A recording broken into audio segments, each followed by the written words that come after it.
Soloraya merupakan kawasan fungsional yang memiliki luas 7.145 hektar dengan jumlah penduduk lebih dari 1 juta jiwa. Kawasan ini menjadi kawasan hilir mudik bagi masyarakat lokal Subosuko Wonosraten, Jawa Tengah, bahkan nasional. Kawasan Soloraya adalah kawasan yang ditarik sejauh 20 km memanjang dari pusat Surakarta. Kawasan ini terdiri dari 24 kecamatan yang berada pada 6 kabupaten atau kota. Soloraya yang berada pada Simpul Jogosemar serta menjadi pusat dari Subosuko Wonosraten menyebabkan Soloraya berada pada posisi yang strategis. Akan tetapi, terdapat beberapa permasalahan pada wilayah Soloraya.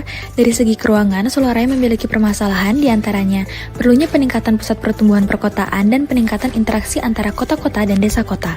Lalu, pelayanan perkotaan di Soloraya belum optimal dalam menjangkau kawasan perdesaan di Soloraya. Dan ketidaksesuaian peruntukan kawasan, serta kurang optimalnya perkotaan dalam meningkatkan pertanian perdesaan. Dan yang terakhir yaitu perlunya fasilitas perkotaan yang melayani desa di perkotaan selain perkotaan Surakarta. Dari sisi ekonomi, Soloraya memiliki permasalahan, yaitu perlunya penguatan ekonomi Subosuko Wonosraten dan integrasi kawasan DIY Jawa Tengah, kurangnya inovasi SDM dalam menunjang sektor pertanian, perlunya penguatan sektor manufaktur dan industri kreatif, perlunya pembangunan dan penguatan desa mandiri, serta perlunya pengembangan sumber daya manusia dan peningkatan keterampilan tenaga kerja. Dari sisi kebijakan, terdapat permasalahan yaitu kebijakan untuk pengembangan pembangunan belum terdistribusi secara merata di seluruh daerah Subosuko Wonosraten maupun Soloraya.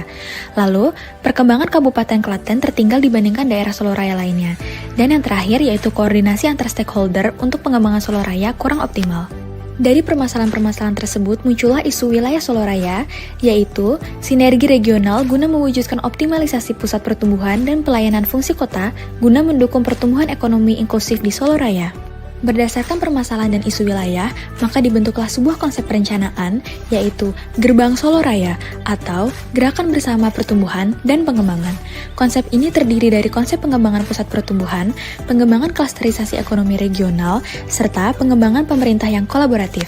Guna mendukung dan merealisasikan konsep perencanaan tersebut, maka dirumuskan beberapa rencana. Yang pertama dari rencana keuangan, yaitu penguatan pusat pertumbuhan perkotaan serta integrasi desa kota, lalu peningkatan interaksi antar wilayah, dan penanganan peralihan lahan LSD. Lalu rencana dari sisi ekonomi, yang pertama ada penciptaan kawasan yang terintegrasi dan berkelanjutan, penjagaan stabilitas ekonomi lokal melalui pemenuhan kebutuhan pangan, peningkatan kontribusi terhadap pertumbuhan ekonomi serta menciptakan lapangan kerja, dan penciptaan desa yang mampu mengelola sumber dayanya secara mandiri, serta menciptakan tenaga kerja yang kompeten dan adaptif. Yang terakhir ada rencana dari sisi kelembagaan, yang pertama ada pengembangan terintegrasi, harmonisasi kebijakan dan regulasi, peningkatan kapasitas pemerintah desa, dan kolaborasi dan koordinasi multi-stakeholder dalam penyelenggaraan pembangunan.